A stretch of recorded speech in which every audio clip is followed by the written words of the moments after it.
Tá filmando já? Gente, eu tava aqui olhando o manual do celular, tentando fazer os bereguetes que não vi diferença nenhuma de merda. Aí de repente o telefone toca. Eu já lembro pensando que era meu pai, o momento da tarde, me dando meu canal, falando que nós já estávamos voltando. Mas na verdade era o cara dizendo: sobre a dica aberta de eu vou falar com você. Ai, eu sou chique, velho, falei com a Dilma. Aquela coisa que minha mãe falou que ela já até saltou bronca, é verdade? Hã? A minha mãe falou que a Dilma já até saltou bronca, é verdade? Deve ter sido.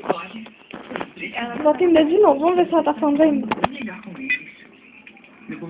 Não, desligou. Ah, você falou comigo! Ela desligou. Bom, este foi o Bom Dia novamente do falando com Marta É meia bom dia da tarde já, ó, meia-dia e 58. É, boa tarde. Mas a gente acabou de acordar. Tchau! Ai, nosso cachorro, tadinho, ele é nossa cobaia, dá beijinho. Tchau!